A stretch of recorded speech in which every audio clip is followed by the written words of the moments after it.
Dr. Rima Leabo is an incredible woman. She's a doctor, she's an activist, she's a healer. At a drug-free medical practice, she even earned the reputation as the doctor who could cure the incurable. The following interview is strong and it's scientific. Her message is clear. There is a genocidal population reduction agenda being propagated against you, against me, and against humanity. And she will be able to tell you in verifiable detail as to how exactly that is being carried out. My name is Rima E. Leabo, MD, and I'm the Medical Director of the Natural Solutions Foundation.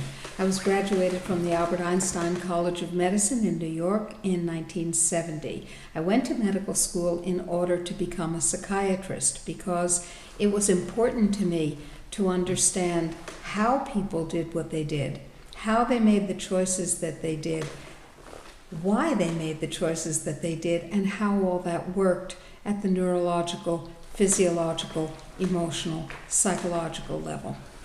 And at that time, very little was understood. I became a psychoanalyst. I pursued many areas of training in order to understand how this worked. Now, at the time that I was in my residency training, the whole world of psychopharmacology, psychiatric drugs, was just opening up. The first antidepressants and the first anti-anxiety agents, the first antipsychotics were just poking their ugly heads above ground, so to speak. And I said, wait, this doesn't make sense. Every drug, psychiatric drugs included, works by poisoning enzyme systems. If you like the effects, you call it a benefit. If you don't like the effect, you call it a side effect.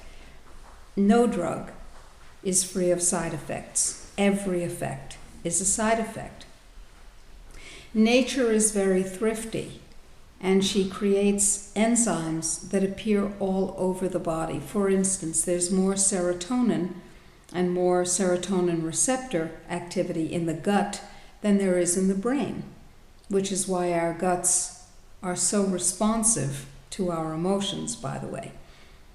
And there are also serotonin receptors on the membrane that covers all of our bones, the periosteum. So when you start messing around with the enzymatic function and flow of the body, you're messing around with a lot more than the symptom that you're attempting to suppress. And I said, this makes no sense. I will not use these things on people. Because if I wouldn't use them on my mother, if I wouldn't use them on my beloved, if I wouldn't use them on my child, I won't use them on my patients. And so I became a drug-free psychiatrist because I didn't know enough about the drugs to feel confident and safe that I could administer them to people without harming them. But by that time, I was also a drug-free doctor. You see, I understood how dangerous pharmacology is to human beings. It's very, very beneficial for the pharmaceutical industry, but it's very bad for people. And so I said, I'll use the same principle that I would want used for me. Is it safe? Does it work? And do we know the long-term effects of using this or that procedure or drug? And if the answers aren't very, very comfortable, then I won't have any part in it. That meant that I had to get a good deal smarter than doctors who can just whip out a prescription pad and suppress a symptom willy-nilly. I had to learn about nutrition. I had to learn about detoxification. I had to learn about frequency, because everything is frequency after all, and if we manipulate frequency correctly, we call it frequency medicine, and we can heal with it.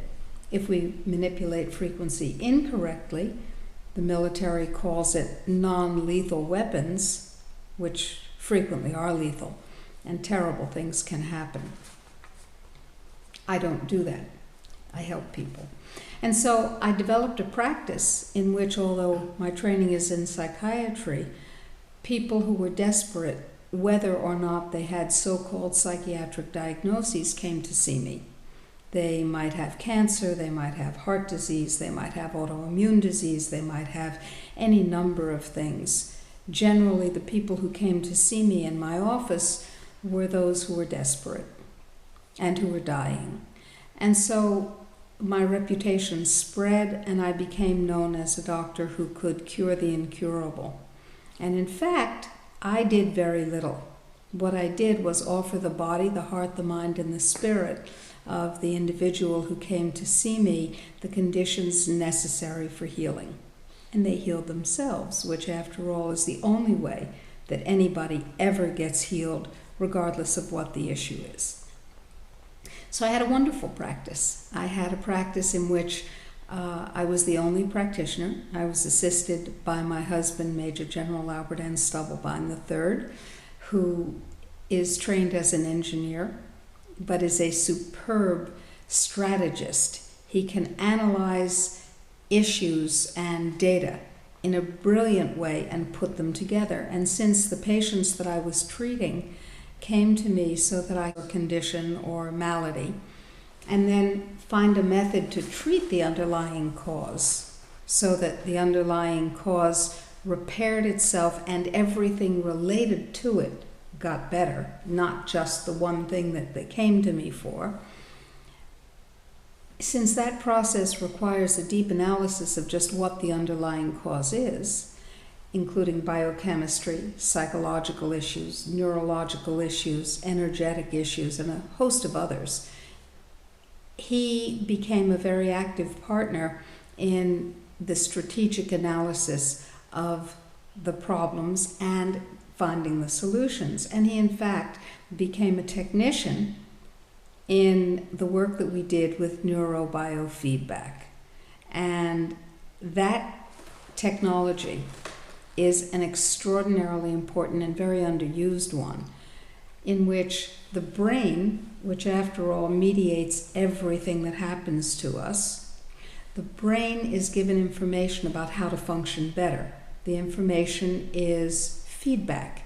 When the brain does something we like, and we're listening to it by reading the EEG, the electrical impulse of the brain, and feeding that into a computer which rapidly analyzes it and tells us what's going on. When the brain does something that we think will take it in the correct direction, we say, "Yay, brain!" We give it sound, we give it light, and we give it encouragement. And the brain, which has only two functions, one is to regulate and one is to learn. The brain says, "Ooh, how did I get that very pleasant signal? How did I get that feedback? I like that. Maybe if I do more of this, I'll get more feedback. Oops, nope, didn't work. Well, maybe if I do more of that, more feedback. Okay, I'll do more of that." And so on a voluntary basis, the brain learns how to learn to regulate the system better. And there's no part of the body, no part of the mind, the emotions, that is not regulated from above through this process.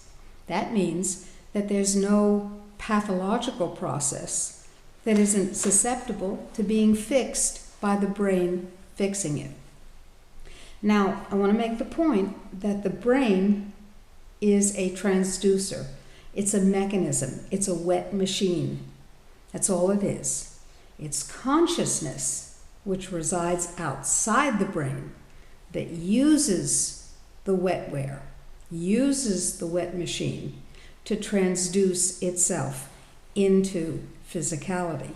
And so when consciousness is invoked, and when consciousness becomes involved in the healing process, there is quite literally nothing that cannot be healed. And that's why in our office we were seeing quite regularly absolute miracles, where the cancer went away, the heart disease went away, the MS or the ALS or the neurological deficit, the autism went away, because through the combined impacts of intensive nutrition and detoxification and frequency medicine, and neurobiofeedback is a variety of frequency medicine, because you're working with the frequencies with which the cells talk to one another in the brain, which is what produces the EEG.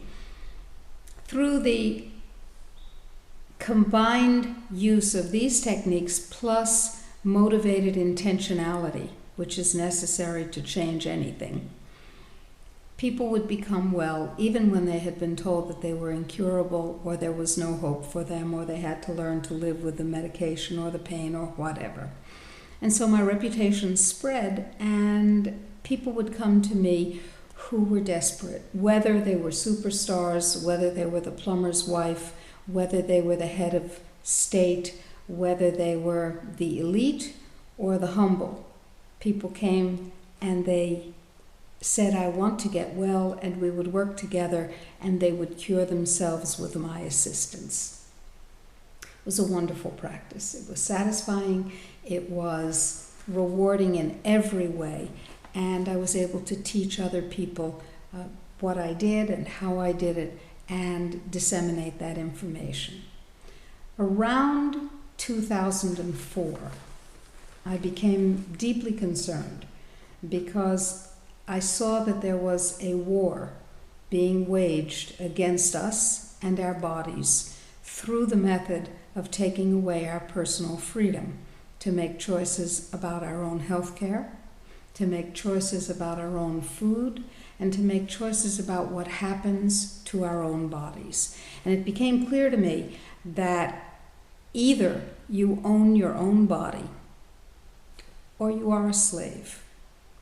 Because whoever owns your body owns you. In the modern healthcare world, choices are made for us. We must have vaccines. We must vaccinate our children. We must take certain treatments if we get certain diseases. Children are taken away from their parents when their parents don't give them psychiatric medications or don't give them chemotherapy, even though the cancer may long since have disappeared. And there are some notably hideous cases in American jurisprudence of recent date in which that has happened. And we are losing autonomy over the right to choose clean, unadulterated food if we so wish, to have access to the natural products with which we need to treat our bodies both preventively and once something has gone wrong, and so on. And I became so concerned by this that one day I said to my husband, you know, we have to close our practice. And he said, why? And I said, because we, the health freedom side, are losing every single battle. We have no one on our side who is thinking strategically and acting tactically. All of the people on the health freedom side are either agents provocateurs, who are creating dysfunction in the health freedom movement, or they are incompetent at strategic analysis. And so after a battle has been lost, they run around waving their hands in the air and saying, ooh, ooh, ooh, isn't that terrible, when it's too late to do anything. I said, we will lose every battle. We will have no clean food. We will have no natural health. Codex Alimentarius will destroy the population and our fertility by weaponizing our food on a global basis. And because we know that this is happening, if we elect to do nothing, then we become part of the evil. Evil? Yes, evil. Because this is all motivated by a clear, well-articulated, and very well-developed genocidal agenda. As hard to believe as it was back then in 2004, lots of people understand now that there is a genocidal depopulation agenda, which I call a war against the population of the earth.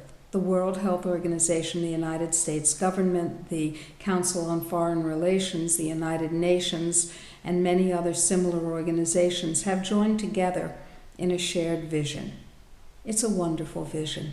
It's the vision of a sustainable planet There will be blue skies everywhere. There will be clean, limpid water running everywhere. There will be green grass, and there will be cows lowing peacefully in the distance. And you and I and our children and our children's children will no longer exist. We will not be there to appreciate this beautiful, sustainable world because we will have been eliminated by the elite, by the globalists, since we, in their vision, are useless eaters. Useless eaters, their term of art for us. We, they say, consume their non-renewable natural resources. We, they say, are not needed for what they call the neo-feudal world, in which, as was explained to me by a head of state who was my patient and who told me this in my office, there will be a small circle of neo-aristocrats at the top, surrounded by their servants and servitors, who are in turn surrounded by their technicians, which takes about 10% of the current world population. Everyone else, she said, will be culled. C-U-L-L-E-D. The weak will be killed for the benefit of the strong.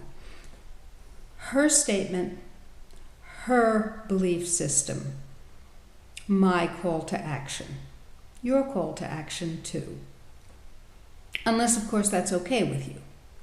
Most people do not believe that they're useless eaters. I've gone around the world asking people on camera, are you a useless eater? And they say, a what?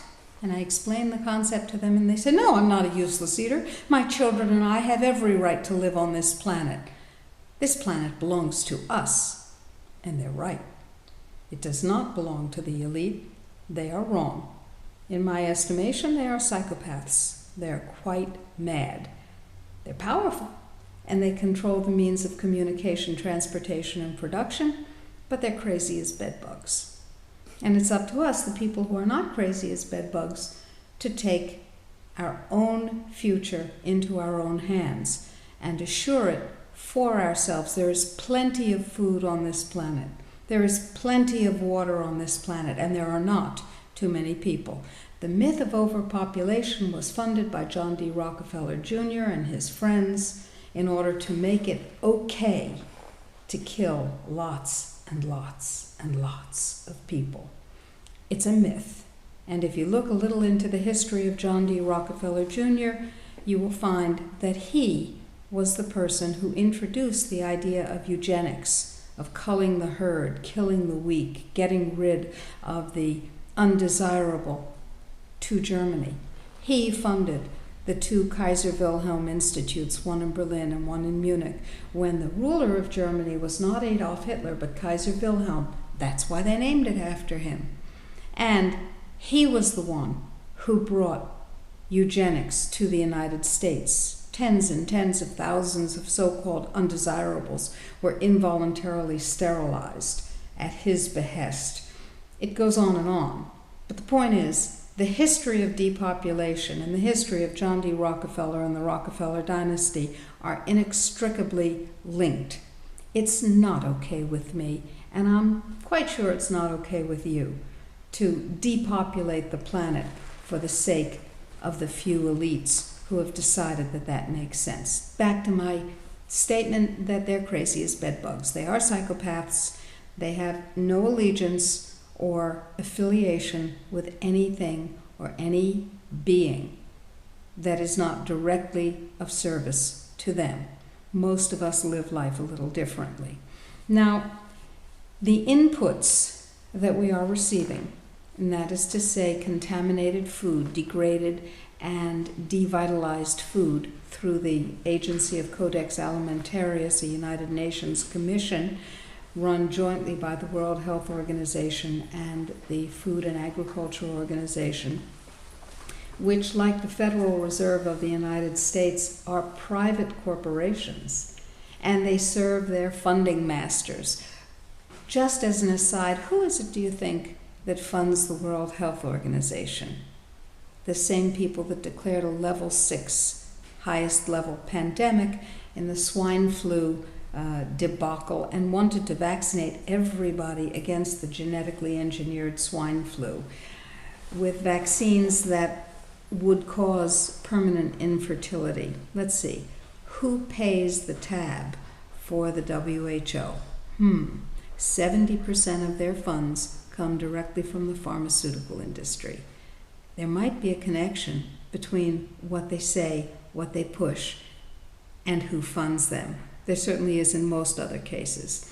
At any rate, WHO and the Food and Agriculture Organization, FAO, have been the overseeing bodies that allow the world's food to become degraded, devitalized, and incapable of supporting life and healthy biological processes. In fact, in 2002, these two organizations issued a special report in which they identified the fact that billions of people are likely to die eating the devitalized, demineralized, and nutrition-poor food that Codex Alimentarius makes legal and supports on a global basis, because they identify the non-communicable, preventable diseases of undernutrition that are the main killers.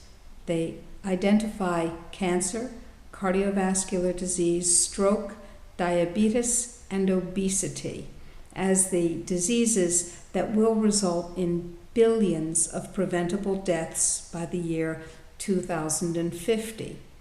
The food that Codex Alimentarius is pushing forward does not sustain life. That's the point. That's one of the inputs. It's rich in chemicals, which are poisonous. It's rich in toxins of other kinds, which are permitted, and it's poor in nutrients. People get sick, and then they die. And that's the point. Now, Codex Alimentarius is responsible for the globalization of food that does not sustain health and life. So toxic food is one of the inputs that is changing our genetic structure and making us sicker than ever before at younger and younger ages, actually reducing our lifespan and certainly reducing our health span. But there are others. The globalists are quite content to have you vaccinated hundreds of times during your lifespan.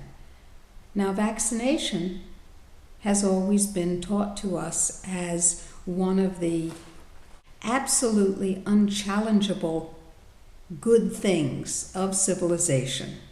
But what about polio? We've wiped out polio, haven't we, with the polio vaccine? No, as a matter of fact, we haven't.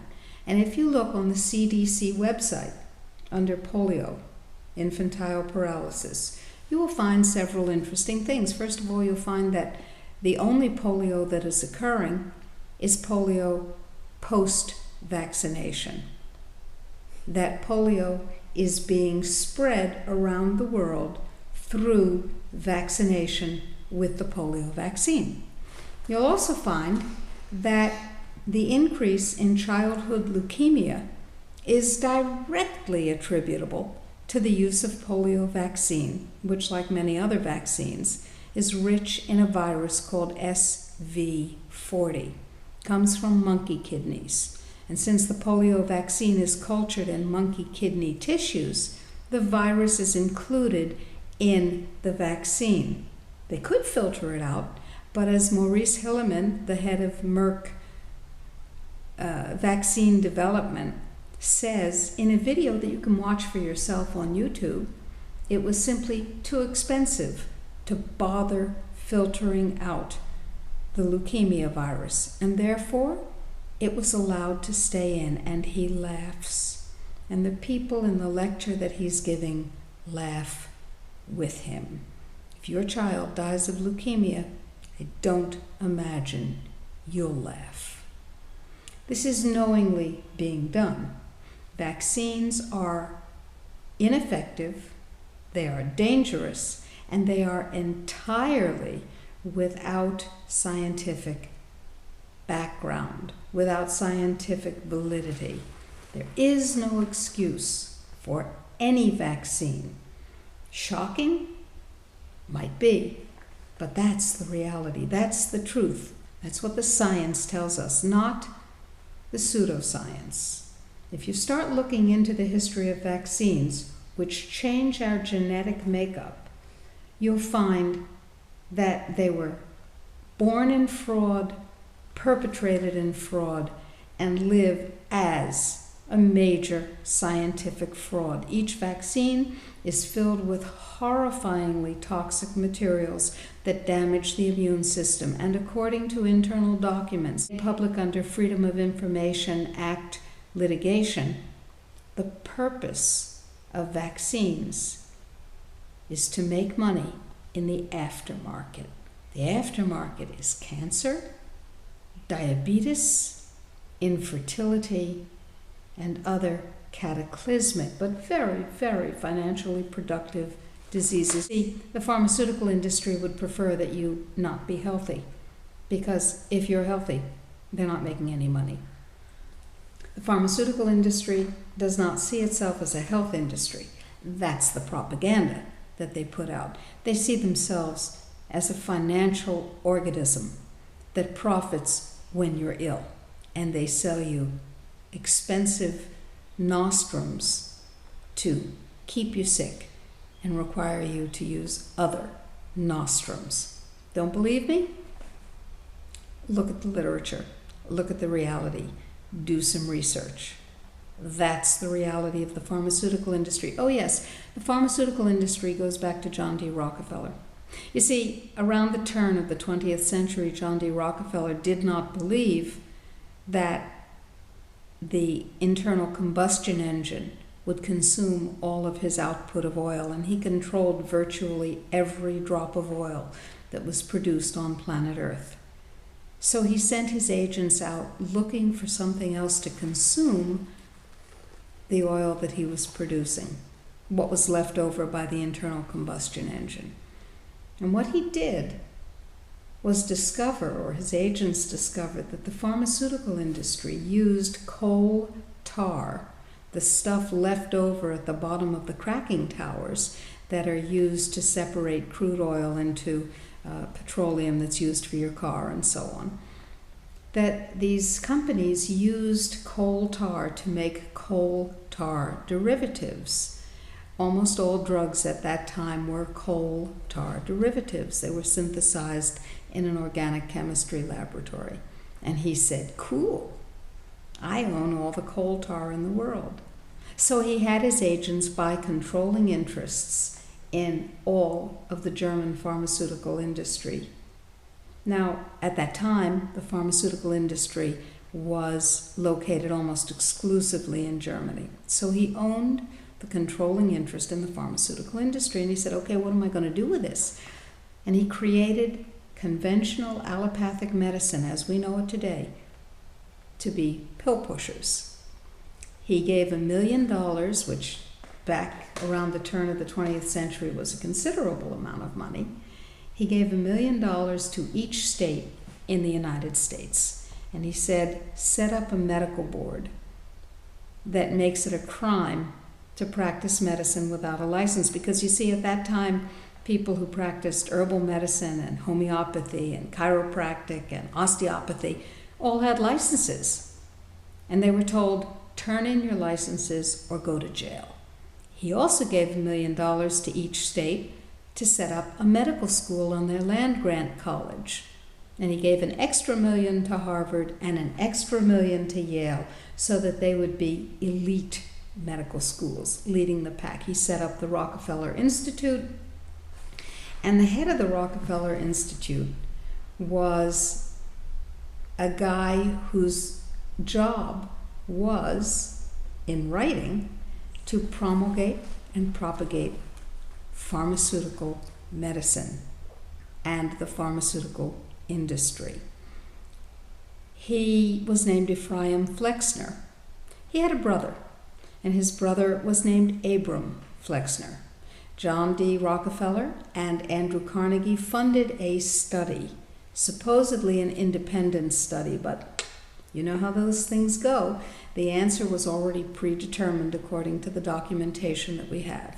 Abram Flexner did a study to figure out what the real medicine was that was available in the United States. Was it homeopathy? Was it herbalism? Was it chiropractic? Was it osteopathy? Why, no. It was allopathic medicine. You know, the kind that uses drugs. And so the medical schools were shaped and were developed with the support of the medical boards to train pill pushers. Period. End of discussion. Very elegant, very elaborate, very highfalutin training. Brainwashing. Having lived through it, I can tell you, it is nothing short of brainwashing. There's sleep deprivation, there's protein deprivation, there's shame, there's guilt, there's more stress than you can possibly imagine. And at the end, what you're supposed to do is kowtow to the wisdom of your elders and seek their approval throughout your entire life, raising yourself in the ranks of the elite by being patted on the head every time you satisfy their demands and meet their standards. Publish a paper, get an appointment at a university, and so on. But what you're not supposed to do is think. Ever. That may not be the way you think about your doctor. And I guarantee you it's not the way your doctor thinks about your doctor. But I also guarantee you that it's the fact. Medical training is a brainwashing procedure designed to produce compliant, well puffed up pill pushers, one way or another. Because anybody who stops to think about drugs understands that they too poison your genome. They too damage the long-term viability of the human race. That's a strong statement, and it's a very important statement. And then there's radiation. Now, we were told that radiation, nuclear radiation and nuclear fission, was going to provide energy that was so cheap, so abundant, so safe, that it could never go wrong, that nothing could ever disturb and overcome the safety factors built into nuclear power stations, and that it would be too cheap to monitor. Energy would just be given away free. That was their definition of free energy, which, by the way, does exist and has, by the way, been brutally suppressed for quite obvious reasons for more than 100 years. So nuclear power stations were built. Now, it turns out that nuclear power stations are enormously expensive, but power companies are granted rates or income on the basis of how expensive their facilities are. The more expensive, the better. Not necessarily the more efficient, and certainly not necessarily the safer. There is no way to make a safe nuclear power plant. I think Fukushima makes that quite obvious. But if you look at nuclear stations all over the world, you'll see that every station leaks radioactive material. Every one. And so the atomic energy commissions of the world have a mantra: no harm to human health, no harm to human health, no harm. Doesn't make any sense. It's a magical mantra that they chant over and over again, no matter what happens. No harm to human health. Balderdash. There is no safe nuclear power. There is no safe level of radiation. We get a little of it from the cosmic radiation. We get a little of it from the decay of things like potassium-40 and the naturally occurring isotopes. And because it's only a little, and because we're meant to have high levels of antioxidants from our diet and from our internal processes when they're uncontaminated by toxins, we are able to repair the damage to the genome most of the time. But when that damage is overwhelming, and we have damage from our food, and we have damage from vaccines, and we have damage from drugs, and we have damage from radiation, we can't repair it. And so what's happening is that our genome is being distorted and distorted. Our genome is the total sum of the DNA in our bodies. And it is our heritage. It is our past, it is our present, and it is our future. When that genome is damaged, that damage has unknown consequences, and those consequences are passed forward to our offspring if there are offspring. And there are fewer and fewer offspring. More and more women are infertile, more and more men are sterile. And then there's genetically modified food. Now, when you hear the phrase genetically modified food, it would be wise to immediately change the last word in your mind from F-O-O-D to P-H-U-D-E. It sounds like food, looks like food, might even taste similar to food, but it doesn't sustain life. Genetically modified food is horrifyingly dangerous. Genetically modified food may not be labeled in the United States under the regulation and laws of the FDA. It is forbidden to identify genetically modified food as such in the United States. Why? Because according to Dr. Barbara Schneemann, in October of 2008, in a special Codex meeting which I attended, along with General Stubblebine in Oslo, Norway, the FDA has decided that genetically modified food is substantially equivalent to unmodified food. Consumers, over 90% of them, don't want genetically modified food, and therefore, to prevent them from making an error in their food selection, the FDA has decided to prevent consumers from knowing which food is genetically modified and which food is not genetically modified, in order to prevent them from making that error. That happens to be illegal under Western States versus Shalala, which went to the Supreme Court and set precedent-setting case law.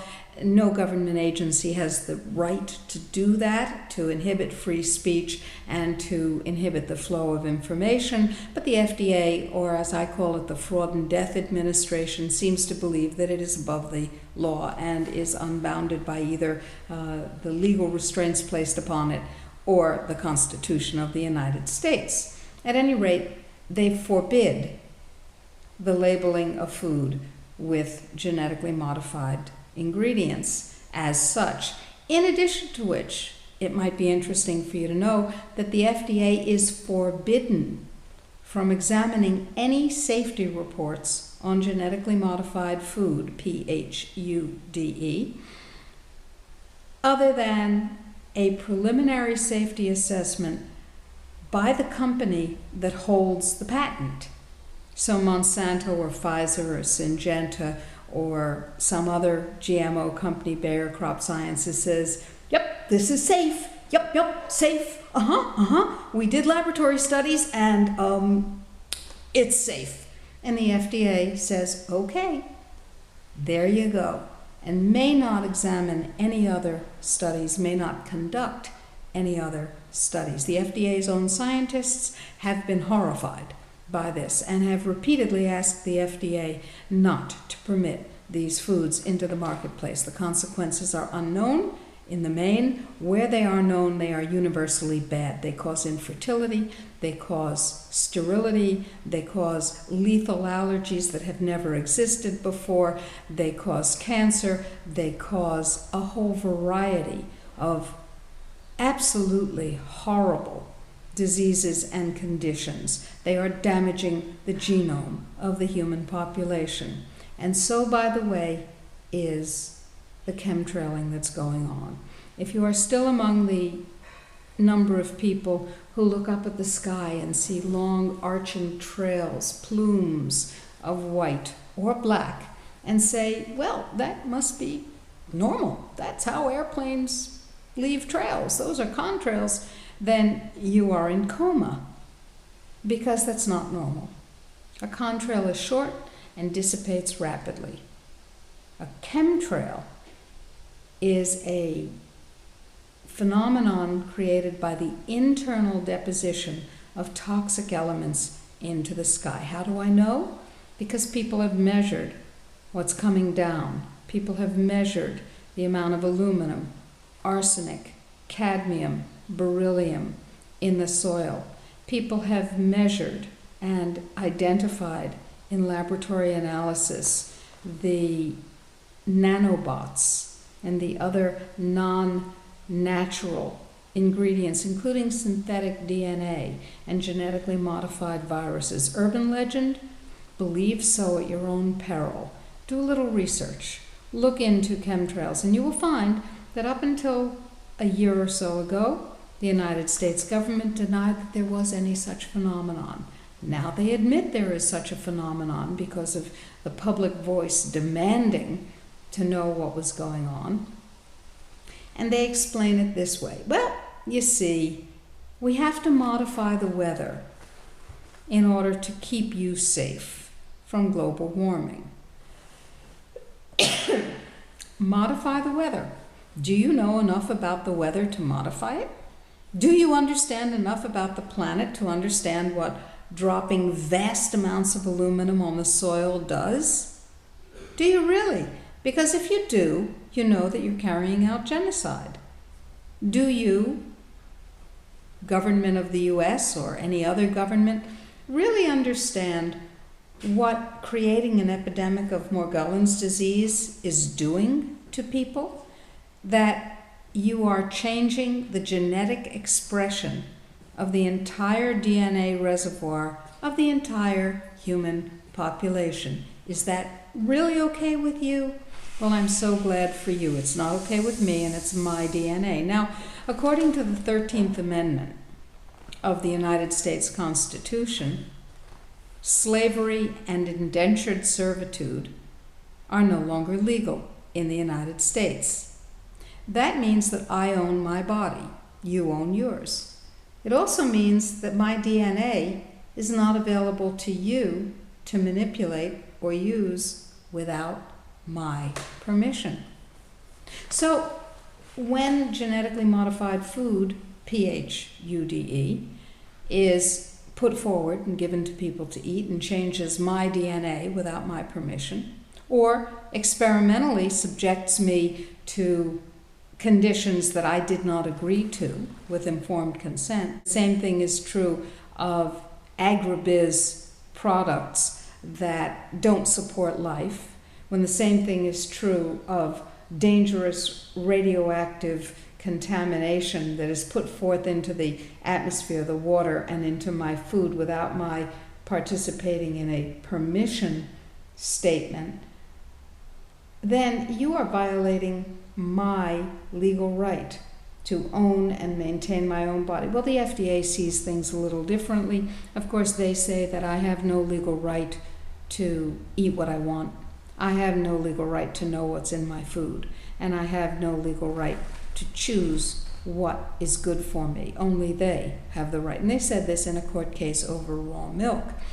They presented a brief that said that no one has a right to determine their own best interest and make their own choices. It was a shocking but not surprising demonstration of official globalist idiocy.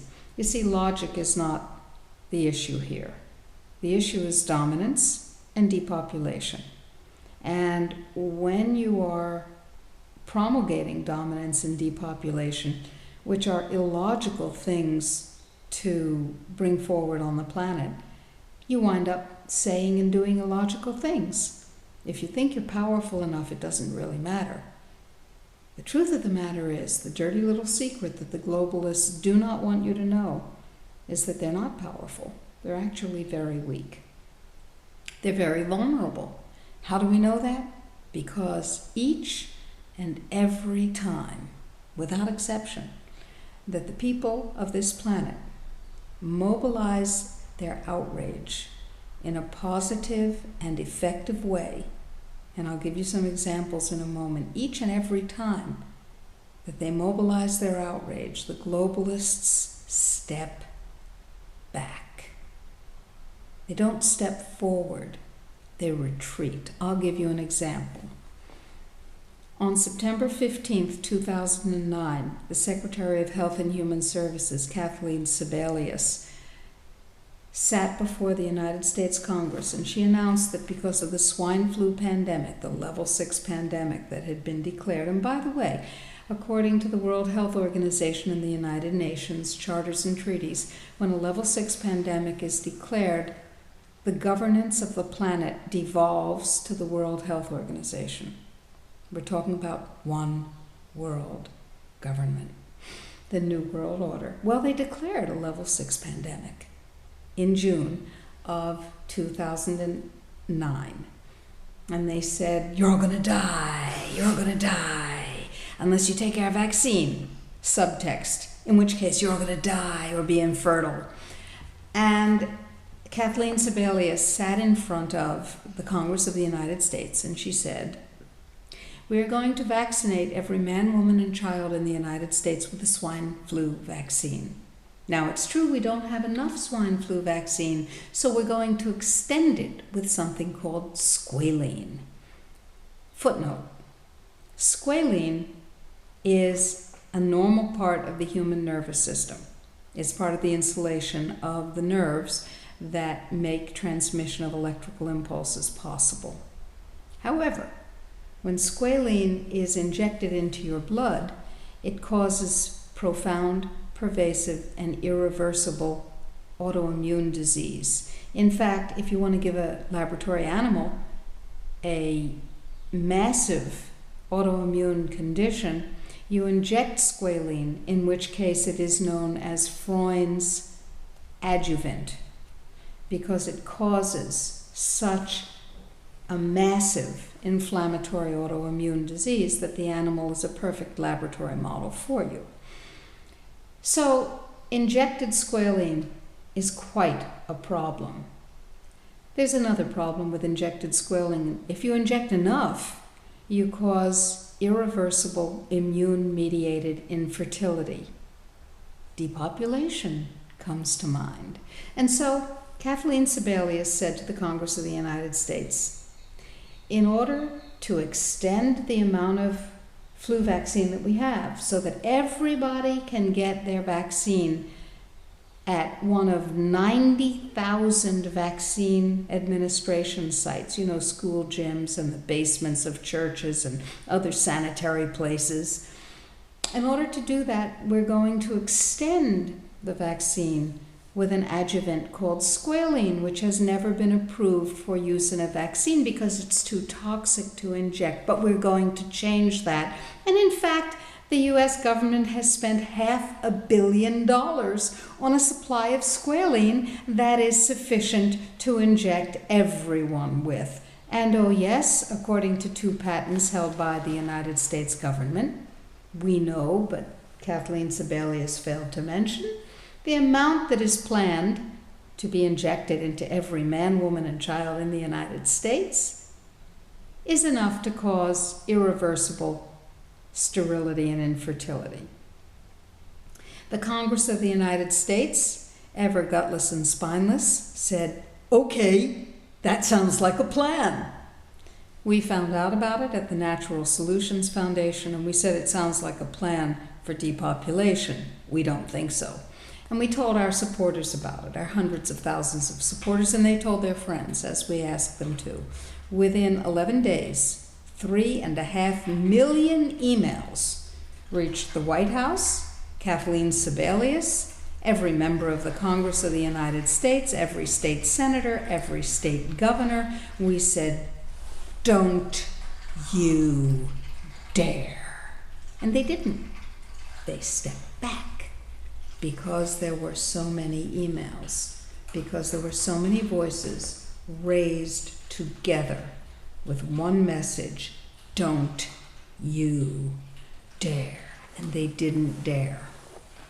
We've done that repeatedly through the Natural Solutions Foundation. Our website, by the way, is www.globalhealthfreedom.org or www.savemylifedrrima.com.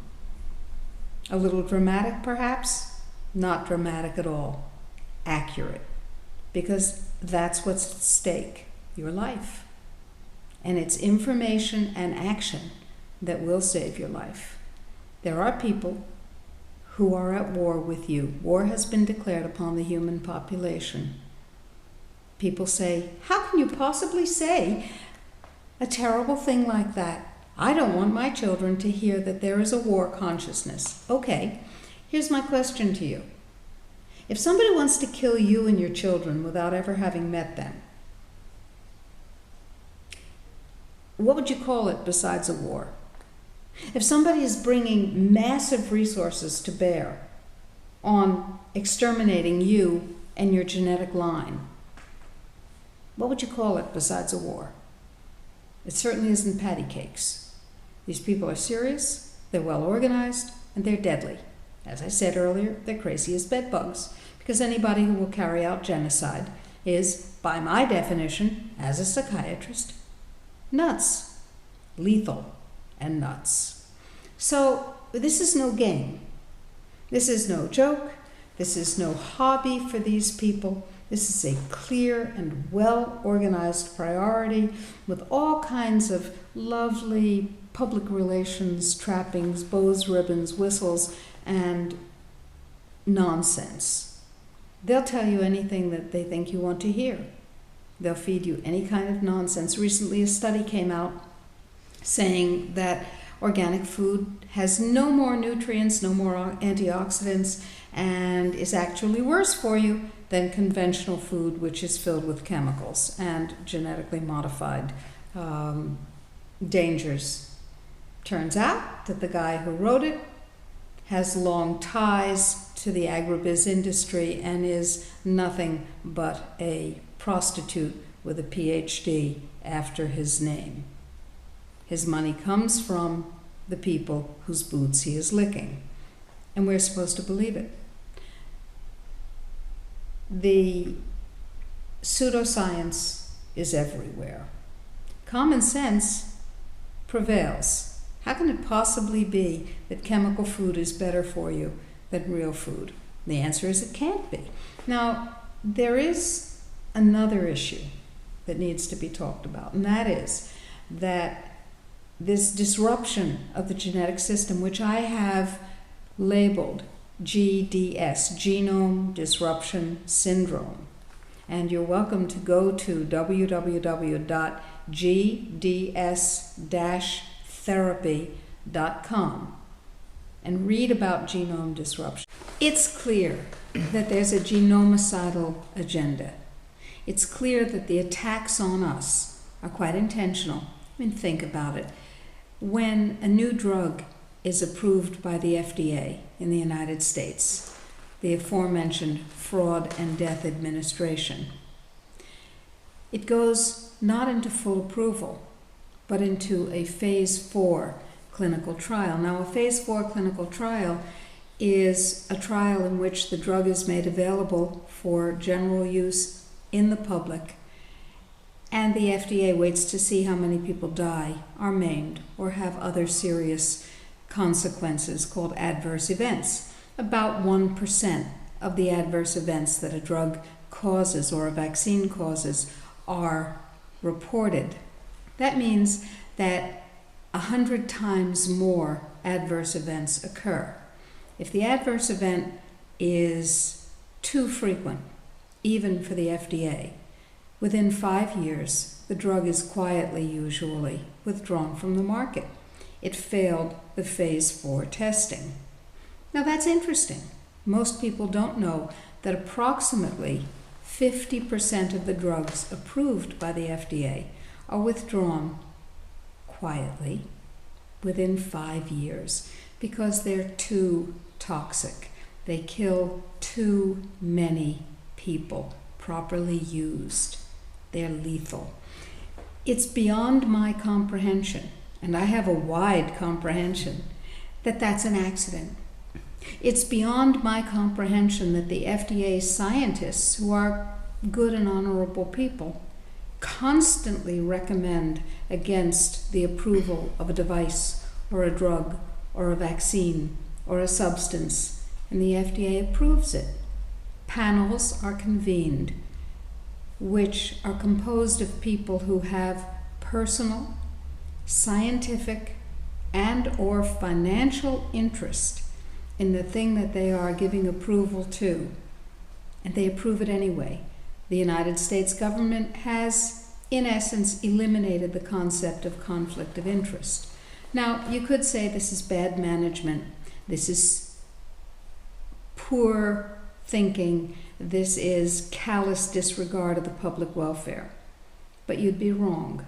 It is all of those, plus an understanding by the pharmaceutical industries and the other multinational corporations that it is part of their global well-being, paradoxically, to reduce the population.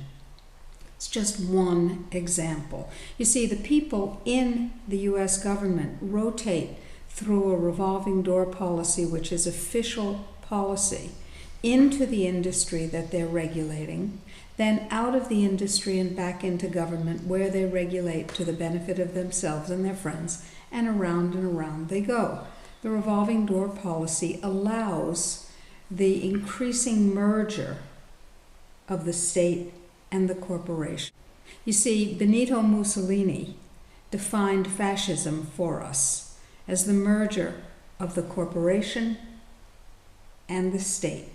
And in the United States, we have achieved that rather unwholesome merger, so that corporate interests are served by the government interests are served by the corporations, and they are the same.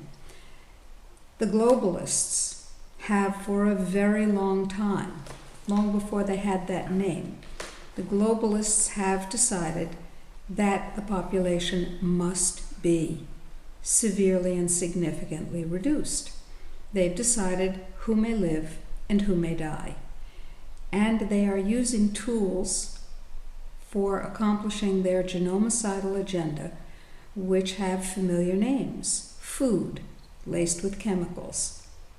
Agro-food, that is grown with poisonous petrochemicals and is grown in devitalized soil and will not support health. Because in the face of environmental contamination, you need more minerals, not less. Codex, the FDA, and their equivalent numbers in other countries that are part of this agenda are doing everything they can to severely restrict, limit, lower the amount of nutrients that you are permitted either through supplementation or in your food. The genocidal agenda is continued through GMOs. Every independent scientist who has ever looked at genetically modified food, transgenicos in Spanish, GMOs in English, every one of them has found, sometimes to their astonishment, because they started out believing in the technology, that genetically modified foods introduce foreign genes into our body, into the bacteria of our gut, which are 80% or more of our immune system, into our own cells, into the cells of fetuses, and those genes jump around and do things that are unexpected, usually very bad, sometimes lethal. Not only do they cause serious, clinically significant allergies, but they also cause infertility, they cause cancer, they cause autoimmune disease, they cause fetal malformations, they cause any number of things. Of course, the chemicals that are then dumped on the GMO crops, because the crops are generally modified to withstand a particular chemical that the company that modifies the seeds makes, so they can sell more of their chemical, their pesticide or their herbicide. That chemical is now enriched in the food. For instance, glyphosate, commonly known as Roundup, the most widely used herbicide in the world, is regarded by toxicologists as the second most toxic non-radioactive compound on the planet because of the health effects, or I should say, the predictable illness effects that it causes. Just head the list with cancer and go down every serious consequence from there, and that's where you are. You see, there's a cartel. I call it the Uber cartel. The pharmaceutical medical industry is one stop on the cycle. The pharmaceutical industry manufactures not only drugs but agrochemicals. Those agrochemicals are enormously profitable. They poison us, of course, but they're profitable. They are also the biotech companies. They manufacture the genetically engineered seeds in animals, which can withstand lots more of their chemicals. So farmers buy lots more of their chemicals. And those chemicals and the GMO foods make us terribly sick, make us infertile, give us cancer, leukemia, and so on and so on. And then we are, because natural medicine is being suppressed around the world, we are driven into the arms of the pharmaceutical medical cartel. How convenient. It's a cycle.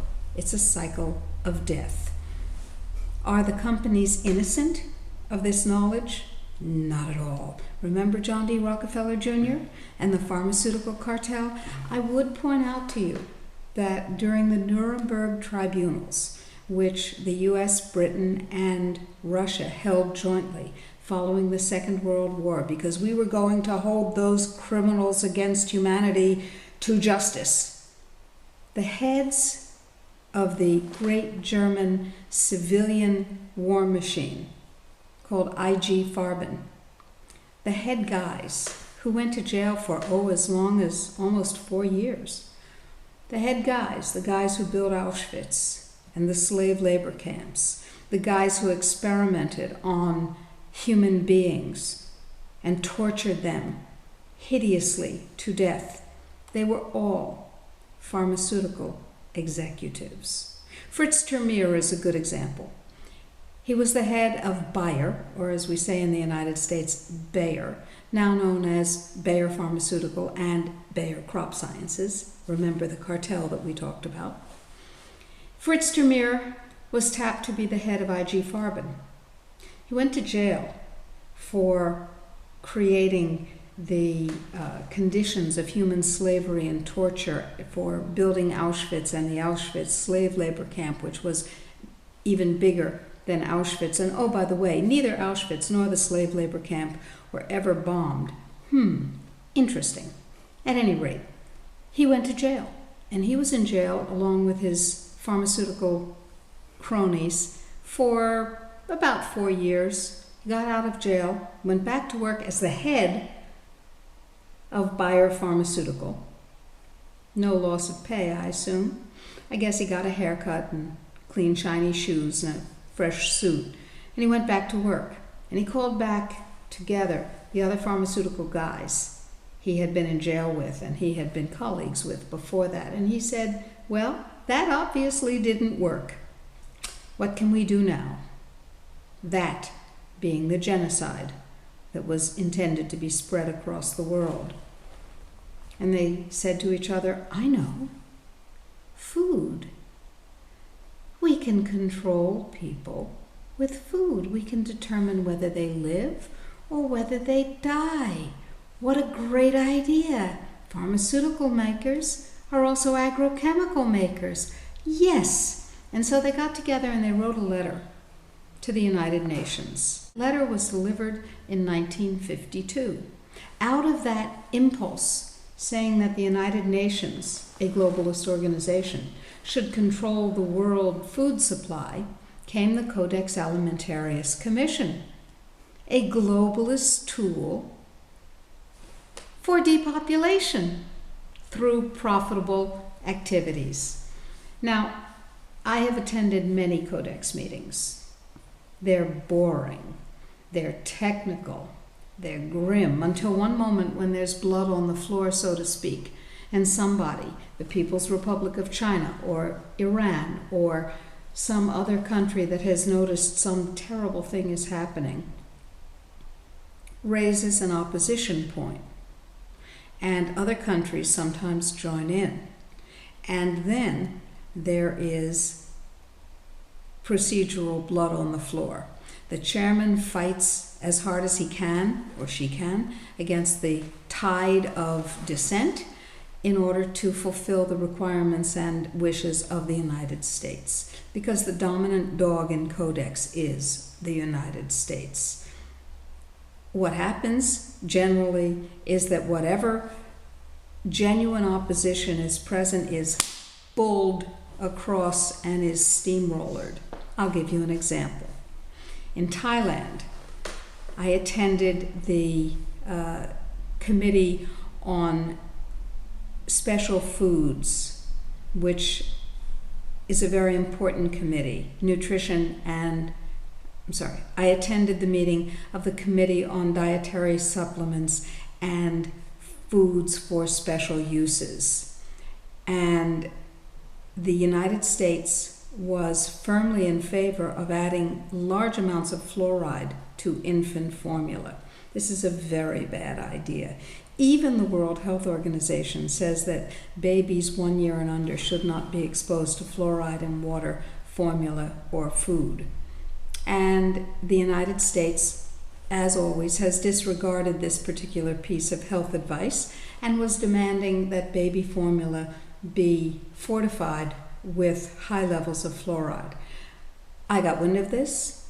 I prepared a scientific dossier with hundreds of references showing that this was a really bad idea, and I passed it out to the African delegates. I passed it out to the Asian delegates. I passed it out to the delegates of the emerging nations. And I said to them, stand with South Africa. South Africa will oppose this, and you must oppose it too. They said, do we have fluoride in our country? I said, it doesn't matter. Nestle has fluoride in their formula. So do the other companies. And they will poison your people. They said, righto then. And so when the issue came up, there was an absolute riot on the floor. The chairman was ignoring the speakers. The speakers push a button, a light goes on, the chairman acknowledges them electronically, and they're able to be heard. The chairman refused to acknowledge any of the dissenting countries. The speakers, on my advice, stood and screamed their contribution. There was a riot on the floor. Finally, the chairman said that the proposal was not accepted and moved on to the next item. The very last moment of the meeting, the United States raised its electronic hand, and of course its button was pushed so they could be heard. And Dr. Barbara Schneemann, who was the representative of the United States to Codex at that and many meetings, said, Mr. Chairman, we have not allowed fluoride to be added to the formulas of healthy babies, but we did not act on the formulas for sick babies and babies with special needs. And the chairman said, approved by consensus, fluoride may be added at this level to the formula of babies with special needs and sick babies. Meeting adjourned. That's cataclysmic for those babies. But it's very typical of the way that the agenda is advanced for the corporate statist, globalist, genomecidal agenda. Now, we talk about genomecidal. The genome is the total genetic material of a human being. The collective genome, of course, is the total genetic material of the human race or of the entire biological sphere of the planet. Depends what you're talking about. When we talk about our genome, we talk about our genetic history, because our genes tell us where we've been. We're talking about our genetic present, and we're talking about our genetic future. Not only our personal genetic future, what happens in my body in the next minute, the next hour, the next decade, the next 20, 30, 50, 70 years. We're also talking about any future generations, because if my genes are changed and I reproduce, those changes will be passed to my offspring. There are technologies which are being used, which are profitable because the situation has been sculpted to allow them to be profitable, but which are deadly because the overarching agenda of the globalists is the reduction of the population by 90%. They say it, not my imagination. Their documents on sustainability make that point. National Security Memorandum 200, written for President Nixon in 1974 by Henry Kissinger, who was at that time the head of the Department of State, the Secretary of State, says population reduction must be the primary goal of U.S. foreign policy. That was accepted by Nixon's administration and was never refuted or revoked as a policy statement of U.S. government foreign policy. There you have it. You also have it in all of the sustainability documents of the United Nations and the World Health Organization. They make it sound beautiful. It's glowing, it's beautiful, it's lovely, it's depopulation, it's genocide, it's death for you and your family and your future. And if you can't reproduce, that's death for future generations. Bill Gates is generously handing out billions and billions and billions of dollars worth of vaccines. Did you know that although the whitewash of the U.S. government is very enthusiastic, the facts are very clear. Autism is directly related to thimerosal, which is almost 50% mercury by weight in injections put into bodies, tiny bodies, bigger bodies. It's terribly, terribly neurotoxic. We know that. At the same time, did you know that generous Mr. Gates vaccines in Africa and Asia and South America have twice as much mercury as our vaccines? Why is that? As a matter of fact, the High Court, the equivalent of the U.S. Supreme Court in the Philippines, convicted the World Health Organization of genocide because they involuntarily sterilized more than 3 million Filipino women. No one knows how many except the World Health Organization. How did they do that? They injected them with what they called a tetanus vaccine. And those women will never have children. I have in my possession a World Health Organization document, which I have put online, from 1985, which says that the smallpox eradication program had another purpose. The real purpose was to render so many women infertile in Africa, in black Africa, that it would, and I quote, eliminate 150 million excess sub-Saharan Africans. I submit to you that for any decent human being, there is no such thing as an excess human being. By definition, according to me, the people who wrote this document and who created the vaccines and who administered them cannot be considered decent human beings. I don't care how elevated or lofty their position is, how excellent their PR is. Let's be clear about this. The myth of overpopulation is a Rockefeller-created myth. John D. Rockefeller founded and funded the population pressure organizations. I must admit, I was taken in by this. When I was younger, I used to send them money because I believed that there was such a thing as overpopulation. Turns out, it's an excuse to eliminate excess human beings. The document that I referred to that Henry Kissinger wrote says that depopulation should begin in the third world. And then, you're next. Maybe you like being under control. Maybe it's okay with you. Maybe being a slave works for you. Maybe having someone tamper with your DNA without your permission on an experimental basis really works for you. And it's okay for your kids to be vaccinated. And it's okay for you to have to submit to the Advisory Committee on Immunization Practices adult vaccine schedule. And it's okay to take a flu shot and increase your chances of Alzheimer's disease by 600% if you have 5 consecutive flu shots during your life. Maybe that works for you. In that case, I don't want to invite you to dinner. I don't want to talk to you. But if you're an awake, alert human being, it's not okay with you. And it's not okay when it's done to anybody else. Problems are personal, they're local, they're regional, and they're global. So you need to take care of your body. You also need to take care of the body politic.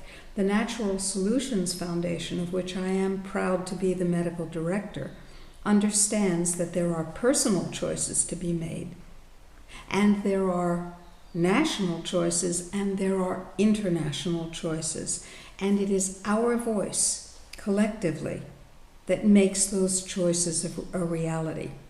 Without our active, aggregated voices, the globalists can do whatever they want, and what they want is get rid of us. One of the things that the Natural Solutions Foundation is doing is creating a low radiation food source for people in North America who have not yet figured out that the only way to be safe from the nuclear contamination of Fukushima is to get out.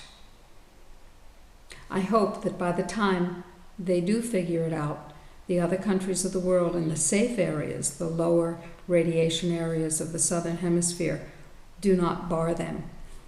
Think about it. If you were a country, Chile, Argentina, Uruguay, a low radiation country, and you were getting a flood of immigrants from the high radiation northern hemisphere, knowing that their personal household goods were contaminated, their clothing was contaminated, that their bodies were contaminated, and that they were in large number going to develop cancer and cardiovascular disease and neurological dysfunction, and put a huge drain on the health system when they came to live in the new country. After a time, wouldn't you say we don't want these people? I don't know whether the borders will close in the southern hemisphere low radiation countries. I suspect that they will.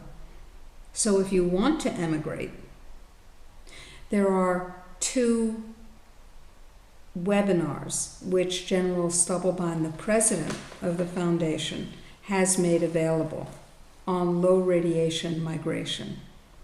They're worth watching.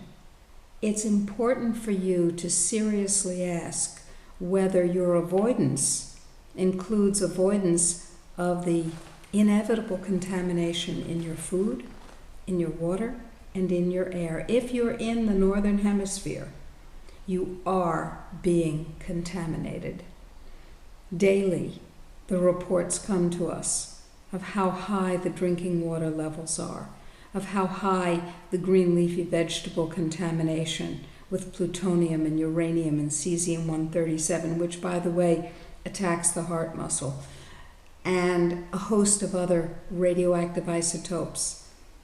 Fukushima Daiichi is a disaster of more than biblical proportion, and there is no way that we know of yet to stop it. And so it goes with each of the issues. There are personal protections to be had, and there are community protections to be engaged in. They can't be separated. No man truly is an island. We are connected. We are connected by our own energy. We are connected by our own humanity. And we are connected by our own vulnerability to what's being brought upon us, to what's being shoved upon us, to what's being given to us and what's being withheld from us. We don't have to be. We are fundamentally free beings. We have free will, and we can exercise that free will to make things happen the way we want. Let me suggest that you get serious about solutions. Our middle name is Solutions, the Natural Solutions Foundation. We discover, we document, we develop, and we disseminate solutions. I suggest that you become interested in those solutions too, and I invite you to join us for those solutions and to become an active agent in sharing those solutions as well as using them for your own well-being and that of the people that you love. Pharmaceutical industry, which is the agrobiz industry, which is the biotech industry, which is the medical industry, is, according to Forbes magazine and Fortune 500, the single most profitable industry on the planet. The top 10 pharmaceutical companies make more profit in an average year than the next 490 companies globally in the aggregate. What that means is that the pharmaceutical industry is more profitable than war and oil combined. So now you know. You know how we're being attacked. If we don't all come together and act and take action to stop this from happening, what hope do we have? It's not important what you do or even how you do it. What's important is that you do something.